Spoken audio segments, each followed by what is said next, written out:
I know you've been on the forefront of a lot of these tax reform conversations. What changes, if any, have you seen in the advanced planning marketplace since the passage of the BBB? I think the main thing is really the certainty, and I put some air quotes around that, provided by BBBA, however, the BBB, all the different terms, HR1. But that certainty is allowing that planning that was formerly on hold to now kind of move forward. And I put certainty in quotes because the only thing that is certain is that at some point down the road, there will be change again to the tax laws. But at least for the time being, there's a certain amount of certainty until those laws are proactively changed again. And there were multiple provisions of the Tax Cuts of Jobs Act of 2017 that were set to expire or sunset on the last day of this year.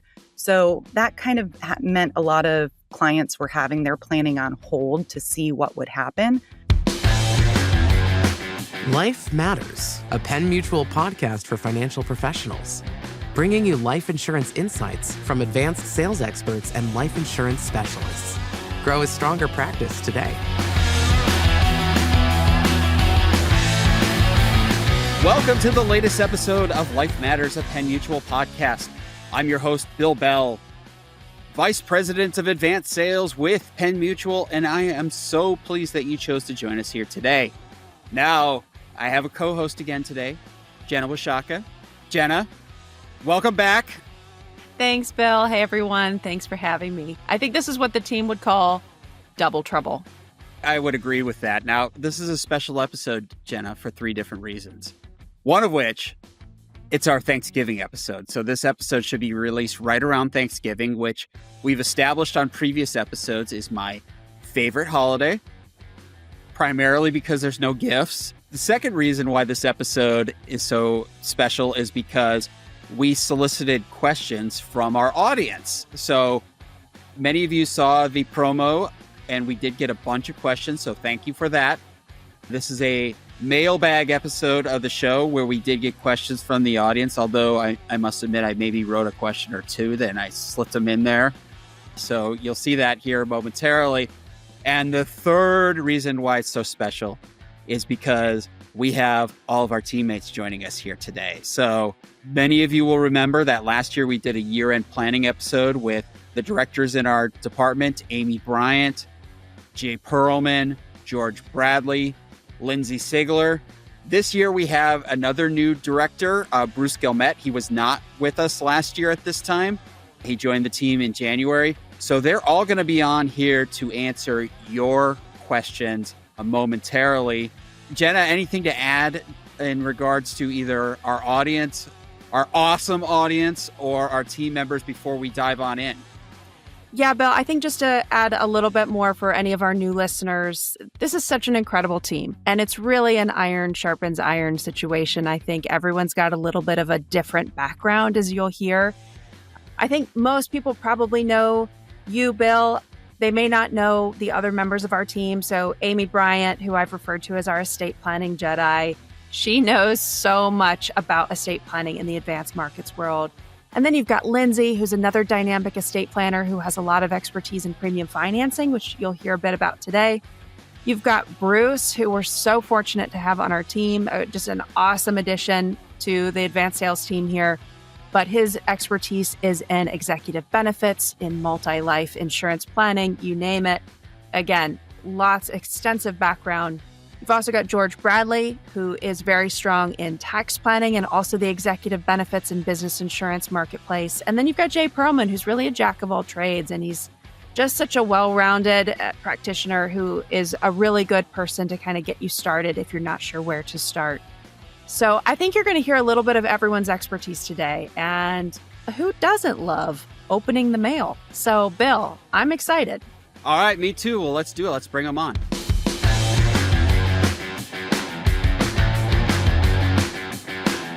Well, hey, Jenna, now that we got the Thanksgiving pleasantries out of the way, what do you say that we bring on the talent to actually answer some real questions? So I believe that you have the first questions and our first advanced sales team member / guest. So why don't you take it away here? Absolutely. And our first question is actually for Lindsay. So we're going to bring Lindsay on. Now, Lindsay, just to kind of warm up with a fun question, as we've kind of been talking about, this is a Thanksgiving episode. So for you, what is one thing, whether it's like a food dish or like a silly family decoration, like what is something that to you always signals it's Thanksgiving? So for me, that would probably have to be Czech dumplings. My dad is 100% Czech. And so every year for the past, I don't even know, since I was a child, he and I make Czech dumplings. They're pretty much, if you took a gnocchi and made it incredibly dense and the size of a baseball, that's pretty much what it is. It's just potato and flour mostly and some other stuff. I love them. It's either love or hate them, but that's very much signals Thanksgiving to me. That sounds really light and airy and something that you could probably eat 6 or 7 of. Yeah, just delicious. Yeah, most people can't get through half one, but I love them. We are all crashing at your place next Thanksgiving. I'm sorry to say that sounds incredible. Okay, so let's talk serious stuff. So tax reform. I know you've been on the forefront of a lot of these tax reform conversations. What changes, if any, have you seen in the advanced planning marketplace since the passage of the BBB? And this comes from Tom in the great state of Ohio. Well, thank you for your question, Tom. I'm originally from Ohio, so also shout out to Ohio. No major changes, really. I think the main thing is really the certainty, and I put some air quotes around that, provided by BBB, however, the BBB, all the different terms, HR1. But that certainty is allowing that planning that was formerly on hold to now kind of move forward. And I put certainty in quotes because the only thing that is certain is that at some point down the road, there will be change again to the tax laws. But at least for the time being, there's a certain amount of certainty until those laws are proactively changed again. And there were multiple provisions of the Tax Cuts and Jobs Act of 2017 that were set to expire or sunset on the last day of this year. So that kind of meant a lot of clients were having their planning on hold to see what would happen. So now with this certainty, they can move forward. And really, I think there are 3 big ones. So for estate planning, the lifetime gift and estate tax exemption was a huge one. So TICJA had temporarily doubled that from $5 million to $10 million per person. Now that's indexed for inflation. So for this year, that was $13.99 million per individual. But now there is a certainty of for the near future, that amount is going to be $15 million per person indexed for inflation. So clients that were waiting to establish that ILIT, SLAT, dynasty trust can now move forward knowing how much exemption they have to work with to fund these trusts or do other gift planning. So that's a big one in the estate planning context. In the business planning context, there was IRC 199A that was created by the Tax Cuts and Jobs Act, which provides a potential 20% deduction on the QBI, qualified business income of pass-through entities. Now, there's certain limitations on the type of business, and there's phase-out thresholds on based on the individual's total income. But we now know that that is here to stay as well, because that was going to be expiring. So clients may want to do income reduction strategies to bring down their income to qualify. And they also have an opportunity to kind of utilize those savings and potentially use them to purchase maybe more insurance or insurance that's needed. And then a third to note, it wasn't one that was going to sunset under Tax Cuts and Jobs Act, but a key distinction was made in the OBBBA, and that is to the 21% excise tax to nonprofits under IRC 4960. So that's 21% excise tax to the nonprofit for any remuneration or compensation paid over $1 million in a given year. And under the original code, it was just to the top 5 most highly compensated individuals. And now that top 5 has been removed. So it applies to all employees making over $1 million. Remember, this isn't necessarily always have to be $1 million of salary in that year if they have a non-qualified deferred comp balance because of the 457F plan rules. If they have that balance that's over $1 million, that could trigger it as well. So I think that's another big one as well, and creates an opportunity for maybe executive bonus to spread that out, or loan regime split dollar arrangements for sure. Awesome. Very cool, Lindsay. Thank you so much. Lindsay, we'll have you back on here momentarily, but now we're going to bring on advanced sales superstar Amy Bryant. Amy, so we flip it around with you. We got the serious question first and then the fun question second. So the serious question, the serious business related question is, I have heard that income tax planning has become an important piece of planning for the middle affluent, people worth between $15 million and $25 million. What are some of the strategies that you are seeing? And that is from Bill in California. Bill, is that you? Is that, did you submit your own question? Maybe I might have submitted my own question, but this is something that I hear about all the time on the road. I was just at a conference this week and it was a big topic of conversation. And I thought, let's go to the master of these types of strategies for an answer in regards to that middle affluent. So Amy, what do you think? I think that the question coming out of California makes so much sense because this helps folks in jurisdictions like California because the income tax rate is just so ridiculously high. So what we're talking about is SALT, state and local tax deduction. And I've had that question come up too as I'm traveling. And some advisors ask, what is SALT? Besides something that you put on your gnocchi. And this is a state and local tax deduction that is combined with your federal return. So it's a deduction that you can take against your federal taxes. Now, before BBB, it was capped at $10,000 per individual or per household. So that wasn't quite enough for jurisdictions like California, New York, Minnesota even. And so with BBB, the bonus here is that we got a bump up in that, any substantial one to 40,000.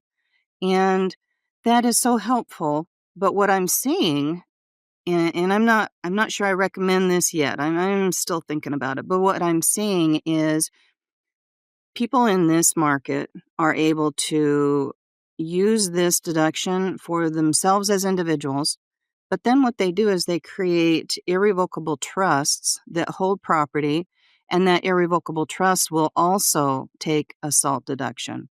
Now, you need to be careful, and this is why I'm still sort of on the fence with this one. You need to be careful because, remember, those are permanent trusts, and unless you've got another reason to set up that trust, this might not be the technique for you. But in this market, we see folks setting up irrevocable trusts all the time for other purposes. For state estate tax planning, for asset protection, for, spousal benefits. In that regard, you can take a deduction for yourself and then for each of these trusts. And yeah, we're starting to see more of that, more discussion about that. I haven't seen one actually implemented yet. There's a lot of discussion about that. Now, and correct me if I'm wrong, but in order for that to work, they would have to be non-grantor trusts. They would have to be their own standalone taxpayer. So it would be subject to the trust income tax rates, which reaches the 37% bracket at a really low income level. So yes, you might be able to get a $40,000 SALT deduction, but you might be paying 37% at, what is it, $18,000 of income? I don't know the exact number off the top of my head, but it's not a lot. Yeah, it's just under 18. And that tax structure makes California look like a fun state for income tax purposes. So, keep it in perspective. We have lots of sunshine, though. Yeah, you do. You know what? Something we haven't talked about, which I think is important too, not just sunshine, but this SALT deduction, this increase to 40,000, expires in 2030. So this is a temporary bump. You need to be careful because these are permanent trusts. You're absolutely right. And that's one of the things I certainly talk to a lot of financial professionals about. We're also seeing this strategy utilized for qualified small business stock, which isn't necessarily true income tax planning. It's kind of a combination of business succession and income tax planning. But bottom line is, I think that you would agree that people need to talk to their tax advisor before they go down this road, because as you mentioned, they're irrevocable trusts. And as we've already established, when we're talking about income taxes for trusts, you might be getting a deduction over here, but you might actually wind up paying more taxes. So it's not going to be for everybody. All right, here's a fun question for you. So you made everybody on the team jealous and took a trip over to Ireland. I believe it was last year. All the days kind of meshed together at this point here, but I think it was in 2024.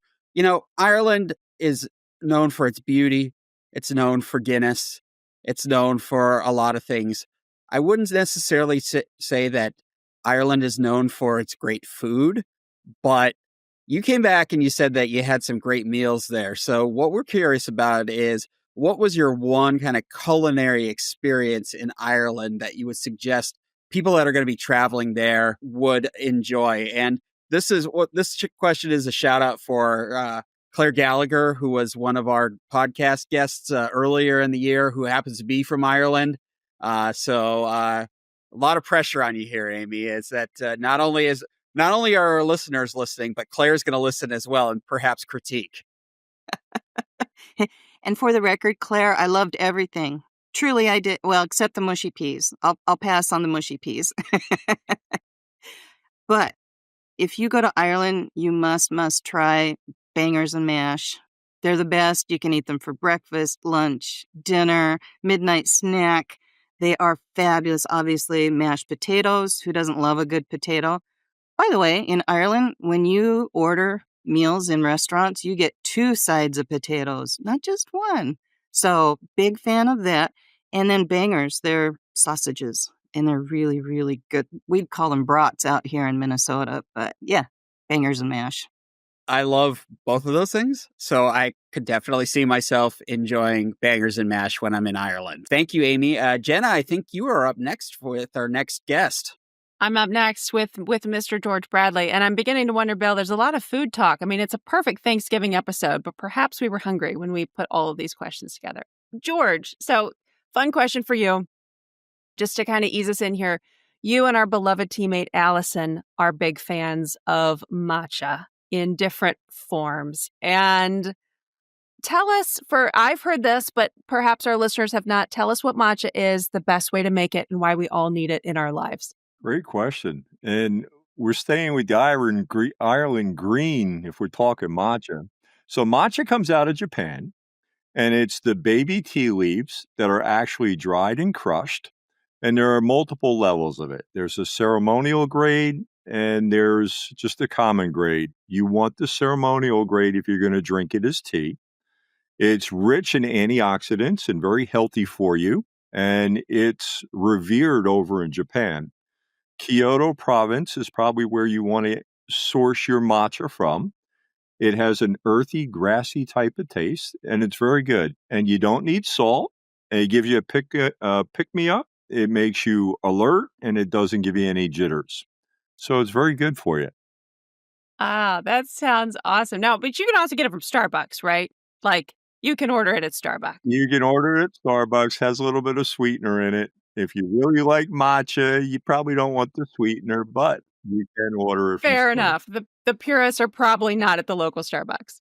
All right, George, back to our questions. So from Jim in Utah, he wants to know about life insurance and qualified plans. Specifically, let me see if I can word this. Why would someone put whole life in particular, but life insurance in general, inside of a qualified plan? I understand there are some tax benefits, but how do you get the money out of the plan in the distribution or the retirement phase without getting slammed with taxes? Great question. So let's talk about buying life insurance in a qualified plan in the first place. First of all, people think you're getting tax-deductible life insurance, and technically that's not true. Although it may appear that way, but what you're doing is actually funding the qualified plan with pre-tax dollars, and you're using the money inside that plan to buy life insurance within government limits, okay? So whole life insurance, the limits are incidental benefit rules. You have a 50% contribution allowance. If you're dealing with the defined benefit plan, your actuary is actually going to specify how much you can spend, what you can spend, and how to spend it. So you need to work closely with your actuary. There's also something else to understand, that when you do this and you make a recommendation for life insurance in a qualified plan, you're becoming a plan fiduciary. So keep that in the back of your mind. But there are some really great reasons to fund life insurance inside of a qualified plan. Maybe you want to achieve some leverage on the distribution. So it starts out in a qualified plan, your bucket of money is pre-tax dollars, you fund it. Now you distribute it out. You can either buy it out of the plan or you can distribute it out of the plan. When you do so, you pay some taxes, and yeah, there's some money inside the life insurance when you do that. But all the money that's in that life insurance plan becomes basis at that point in time, and therefore any future distributions are non-taxable distributions. So that's one great opportunity for retirement planning. The other advantage that you have inside of a retirement plan is maybe taking advantage of the death benefit. Perhaps you fund an ILET and you use that money that you funded the ILET in over a period of time to purchase that life insurance out of the qualified plan. Now you have that death benefit removed from your estate. It's removed from the qualified plan, and it gives you some leverage to pay some tax dollars in the future when you're doing planning for high net worth individuals. In any event, determining the fair market value of that life insurance policy in the future can pose some challenges. I would encourage you to call your advanced sales team for future discussion on this topic, and that would be a great way for us to help guide you through this process. Very cool, George. I can appreciate and understand how challenging a question like that is to answer quickly on a podcast. You could probably spend a whole hour just diving into this topic. In fact, in the second episode of this podcast, we did just that. We talked all about life insurance and cash balance plans with Scott McHenry from McHenry Advisors. So for people that want more information, the podcast is still out there. It's still fresh. It's still good. So go back and listen to it if you want more information. It's one of my favorite strategies out there for small business owners, and something that really gets talked about at either the end of the year or kind of the first quarter, because it can provide some pretty significant tax deductions for those small business owners. So thanks, George. All right. We're going to move on to our next guest here with another one of my favorite subjects. So Bruce Guillemette. First of all, welcome to Life Matters, a Penn Mutual podcast. Happy to have you. Great to be here. Yeah. So we got a question here from Michael in Maryland in regards to REBAs, Restricted Executive Bonus Agreements. And as I said, another one of my favorite strategies. And this is probably the question that comes up most in regards to REBAs. And it is, can the employer control a clawback agreement requiring the employee to repay the premiums paid if the employee terminates employment prior to vesting? So basically the idea is that you have a bonus that's given to an employee. The employer took the deduction for it up front. The employee paid taxes on it. Employee leaves at some point before they quote unquote vest in the REBA. Can the money go back to the employer?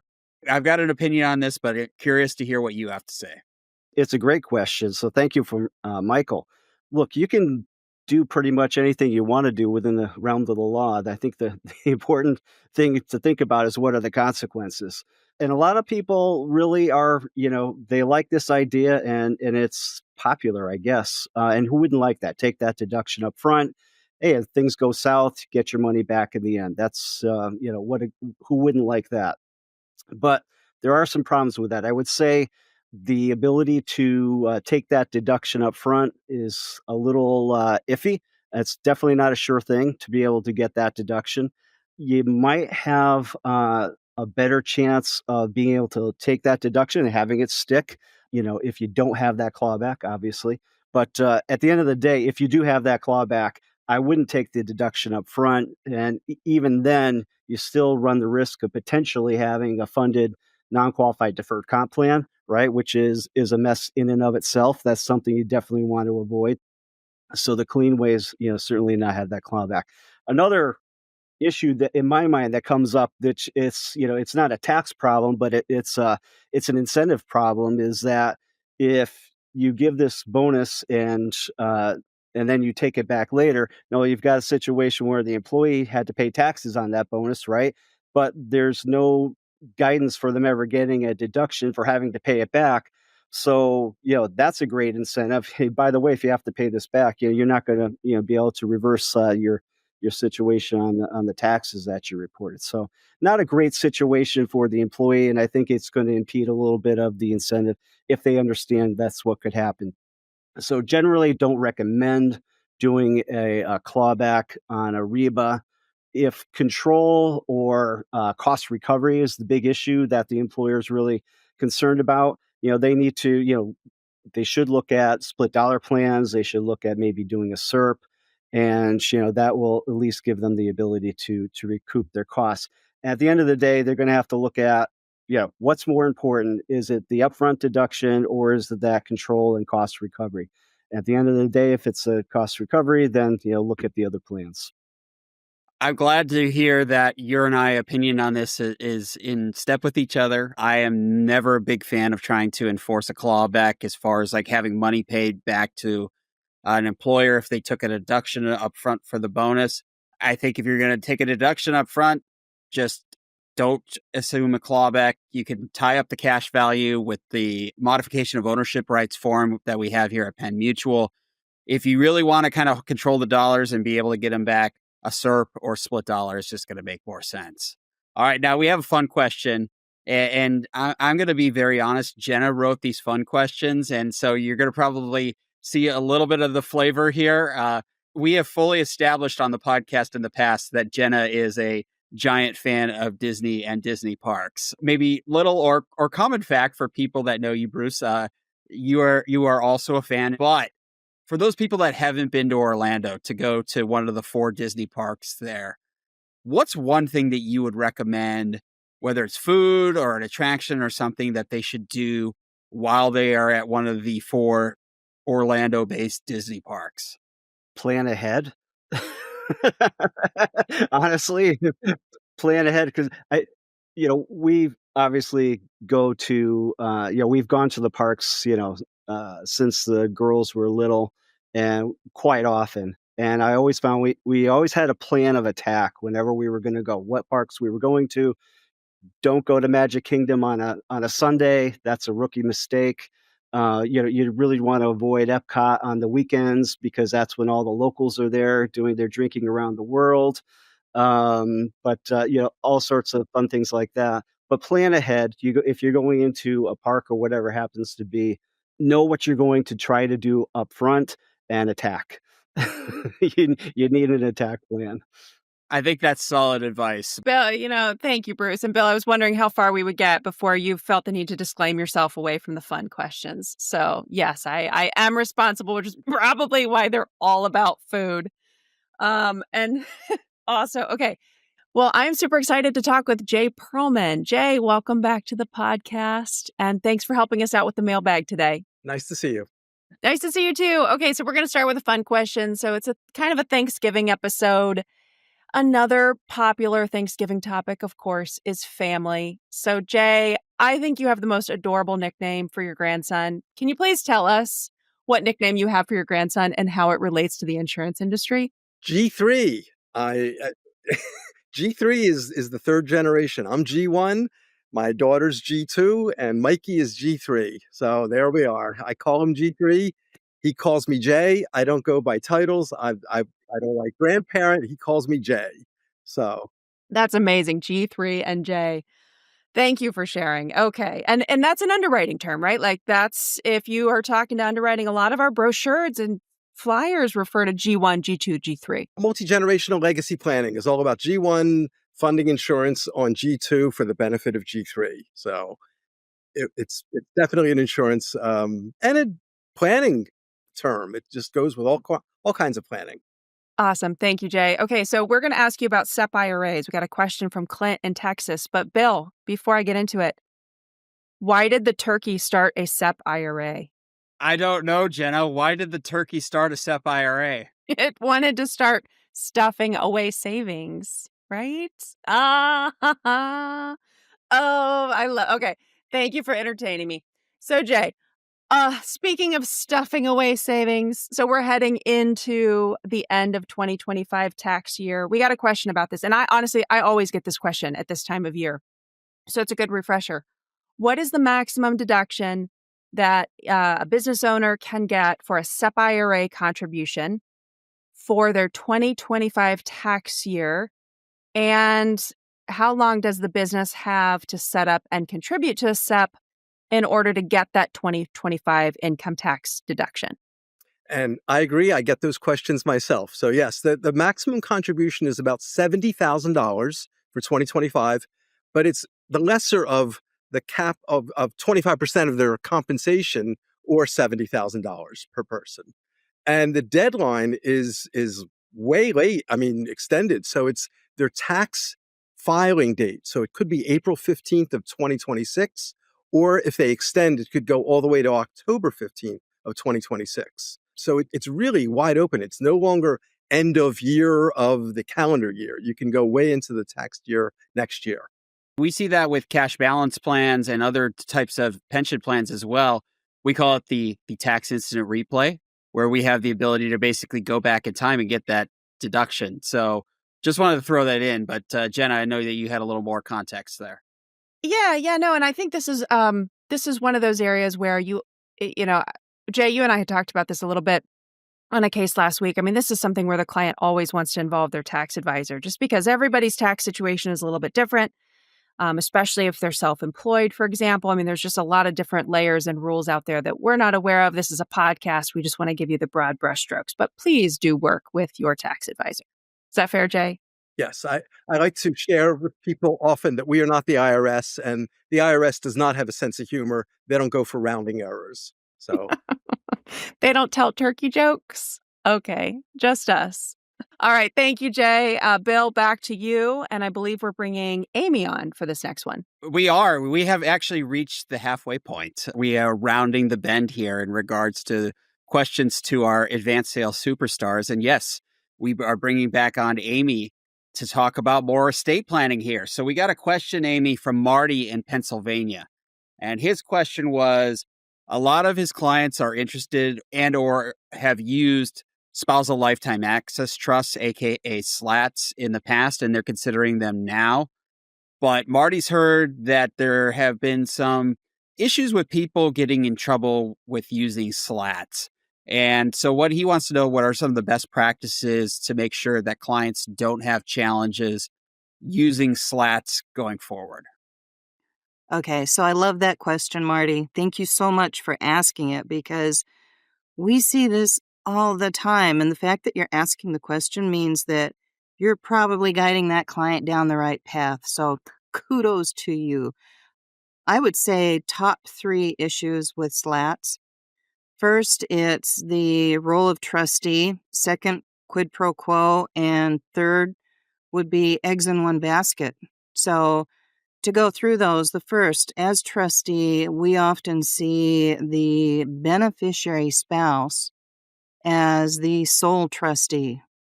And that's a problem. And we've seen an uptick in that, and I'm not really sure why that is. But the problem there is if the beneficiary spouse, now this is the spouse who has access to the assets in the trust.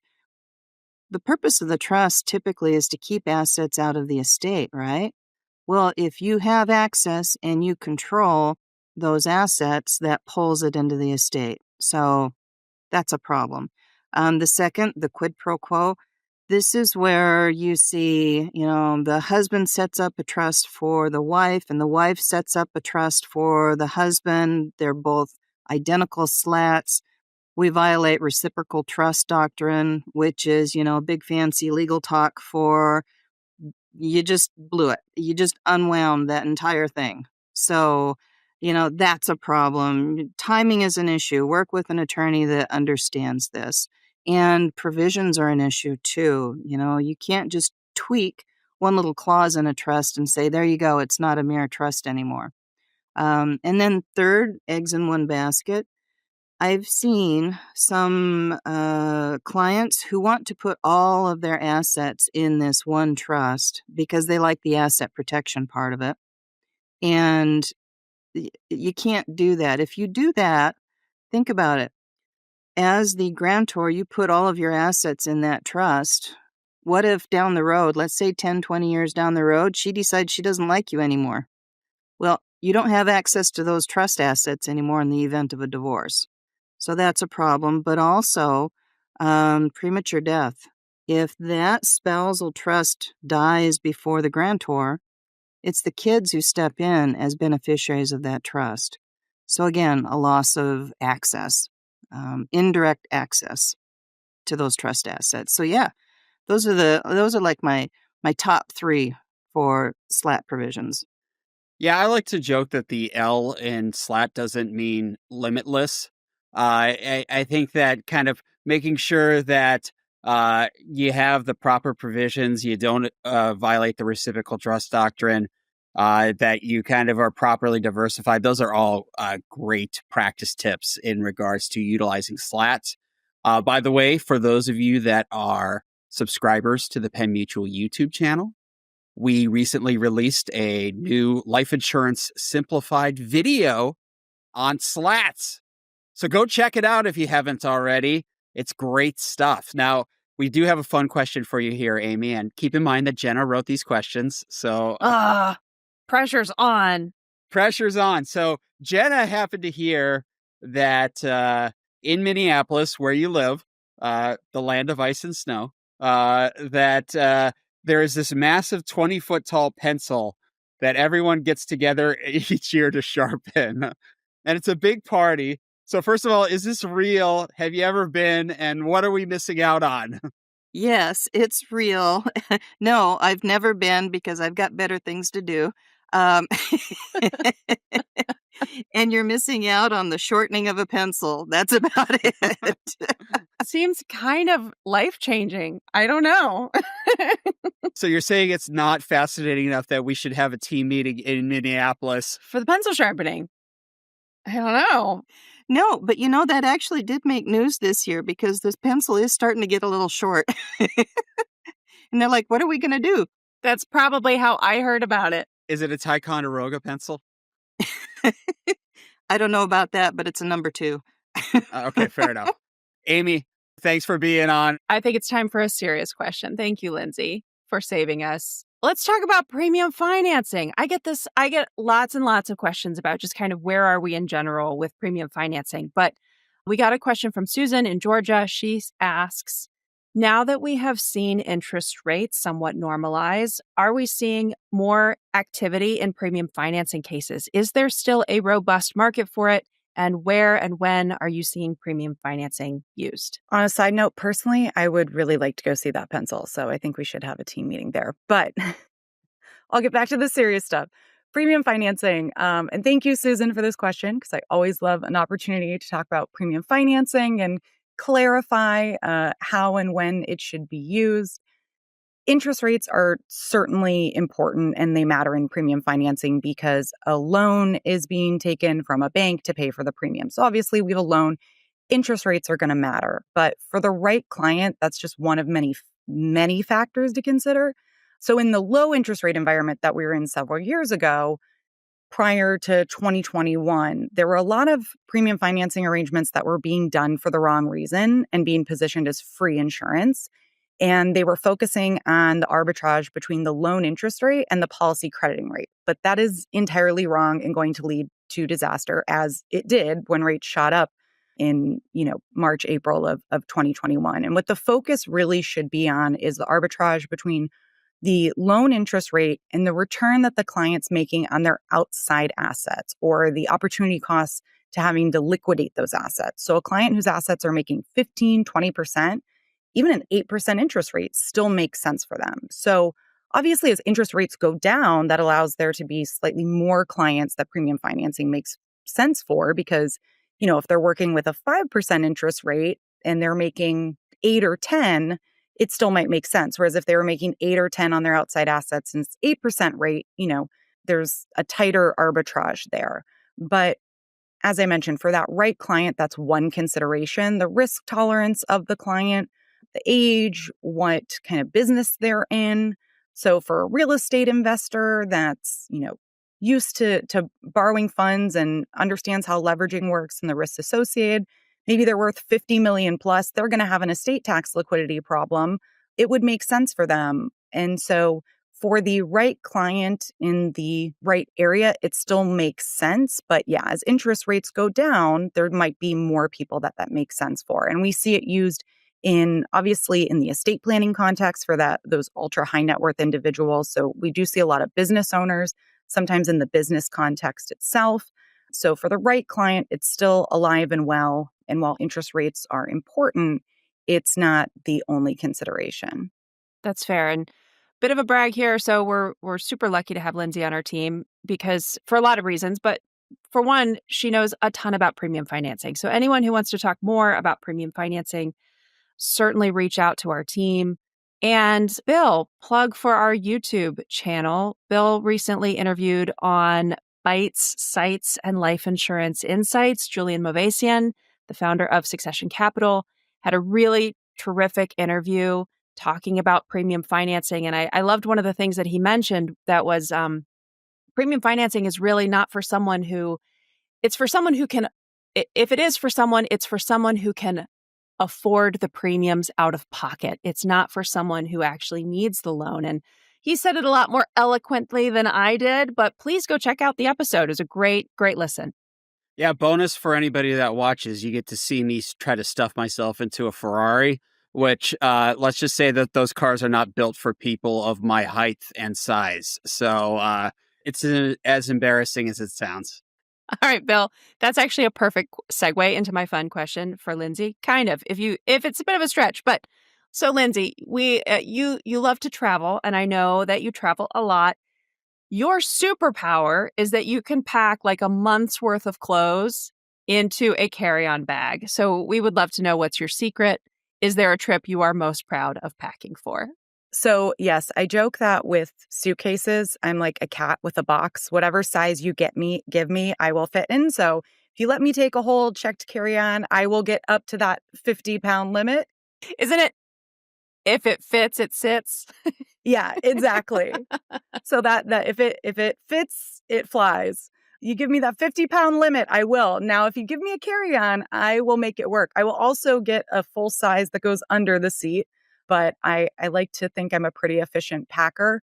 Packing cubes are key, but also rolling within the packing cube. So not necessarily flat, but it depends on the material, what you're working with. But yeah, a lot of rolling, a lot of packing cubes, and a lot of organization. I once did 2 weeks in Bali in just a carry-on. Actually, and I've done 10 days in Europe.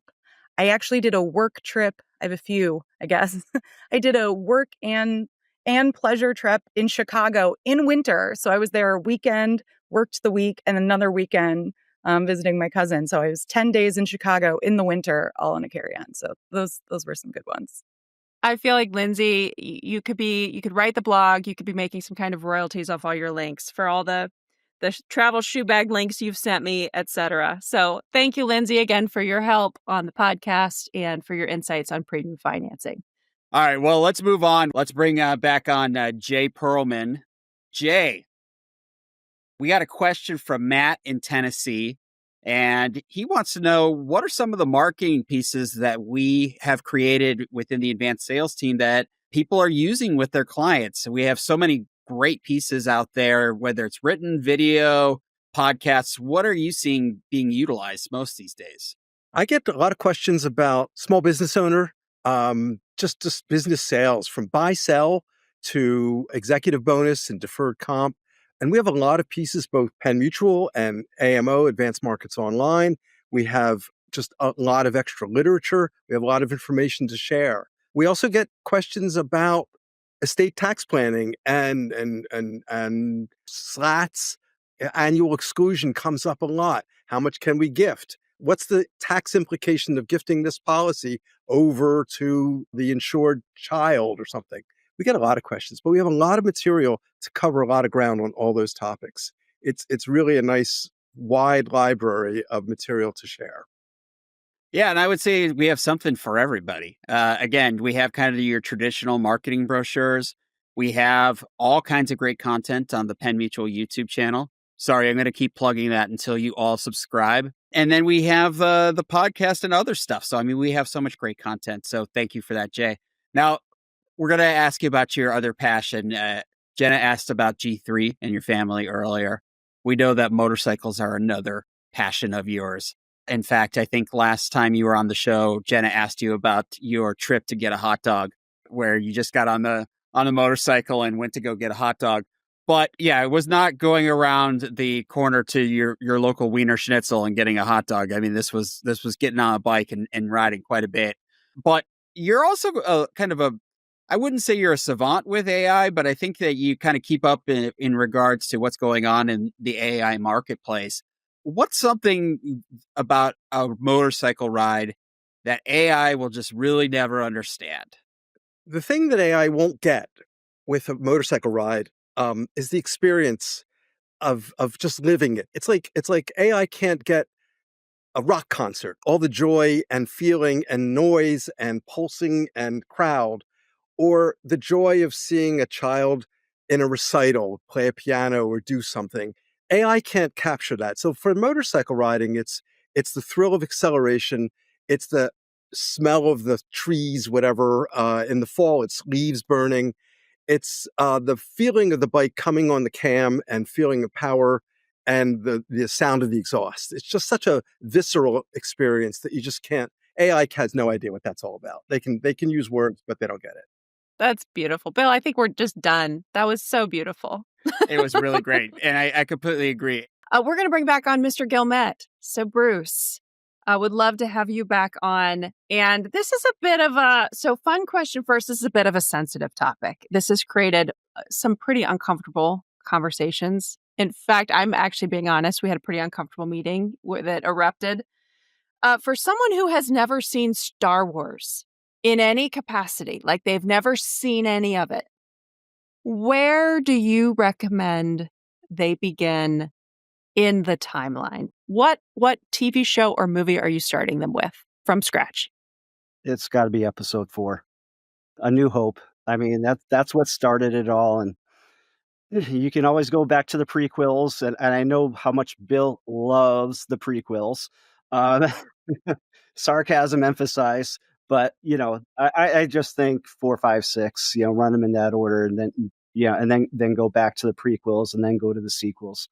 The hot miss, I think a lot of people don't catch, which I think is really imperative to really get a good feel for Star Wars, is the Clone Wars series. 7 seasons. A lot of people don't check it out because it's animated, and there's some really great character development there. And also, and the follow-up to that on the next animated series that follows that. So a lot of great characters that come out of that, and not to be missed, I would say. So yes, it's animated, but don't think of it as cartoons. Check them out, and you'll be glad you did. Perfect. Bill, did you hear that? He recommended going out of order. I've actually come around to that thinking. Thank you, Bruce, for casting your vote on a very delicate topic among our team. Let's move into your actual area of professional expertise, and that is the world of executive benefits. So just across the river from me is Trent in Kentucky. He asks, what is the current state of the executive benefits marketplace? Is non-qualified deferred comp still a good option? Or are a lot of companies looking at either after-tax solutions such as an executive bonus or a restricted executive bonus?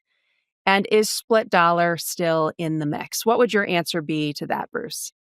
Well, now, normally our answers are, it depends, right? So the answer should be, it depends. But in this instance, and thank you for this, Trent, because I never get to say this, the answer is yes, yes, and yes. Okay. So is non-qualified deferred comp still a good option? Yes, absolutely. We see a lot of activity with non-qualified deferred comp. I think one thing to back up is just the job market in general. Even though the job market's kind of okay right now, there's still competition for the highest and best talent.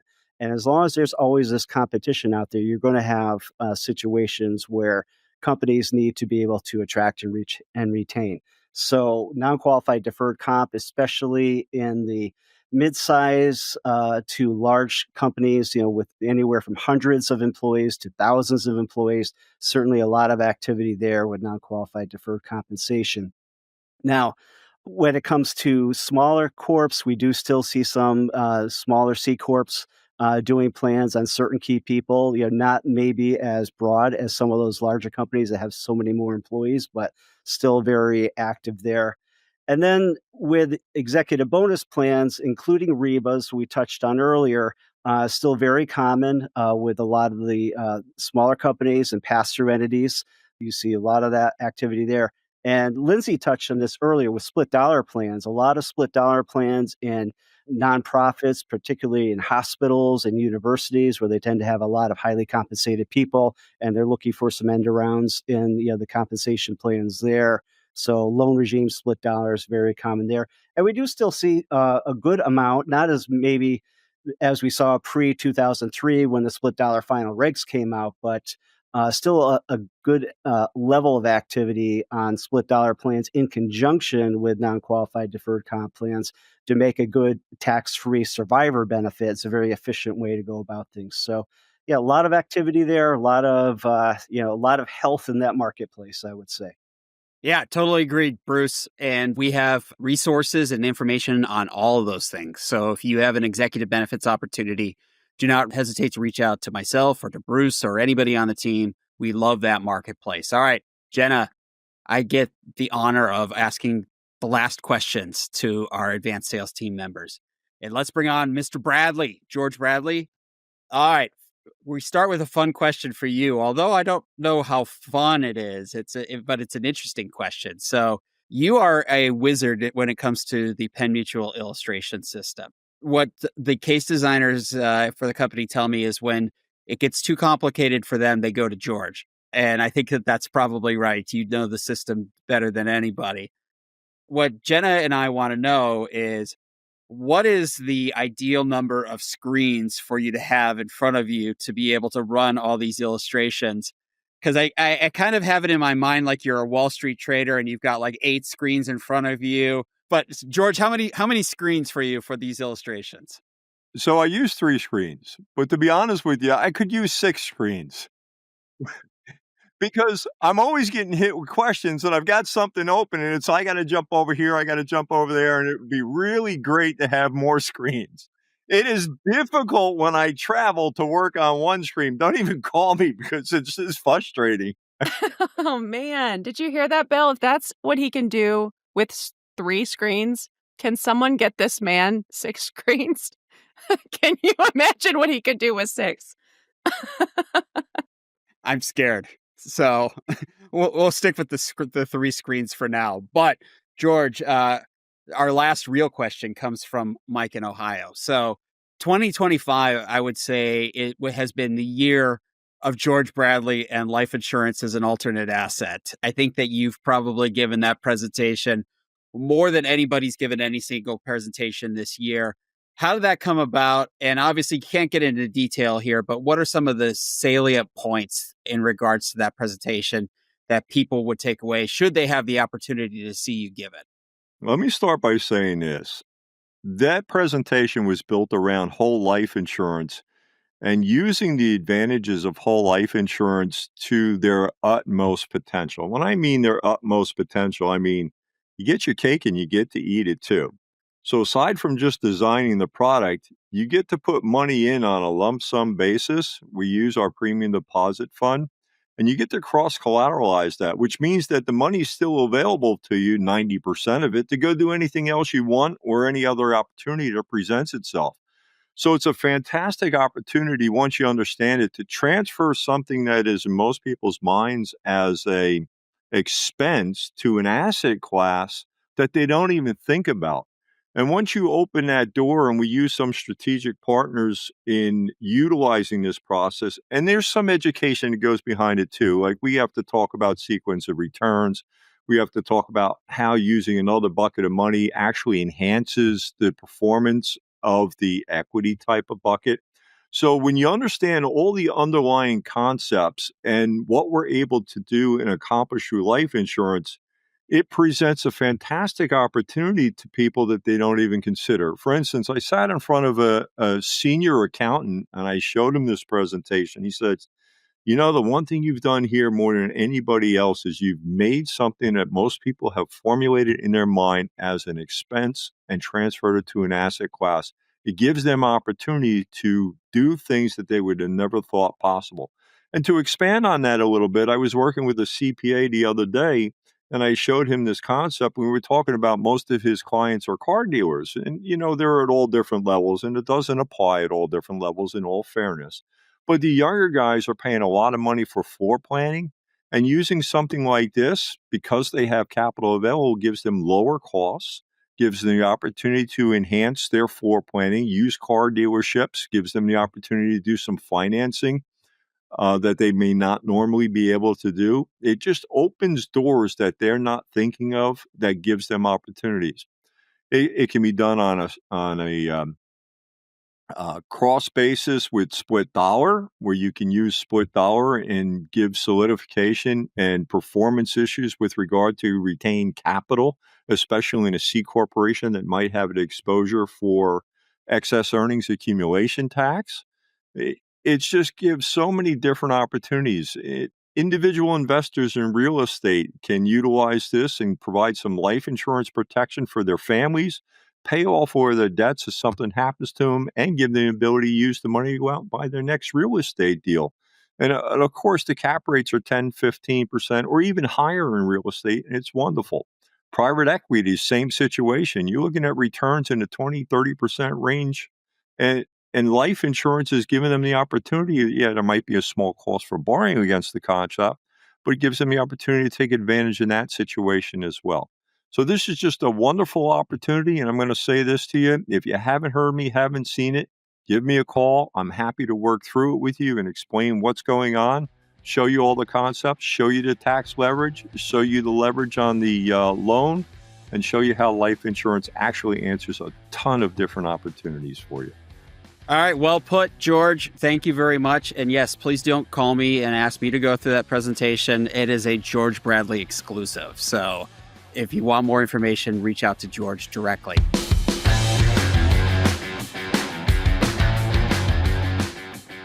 Well, Jenna, I can't tell you how much I enjoyed that. I learned so much about potatoes, giant pencils, Star Wars, Disney, and some life insurance stuff. So lots of great information there. Thank you so much for helping to put those questions together. I think that everybody will enjoy that. By the way, if you have a question for me or Jenna or George or Jay or Lindsay or Amy or Bruce or anybody else associated with the show, you can drop us an email to lifematters@pennmutual.com.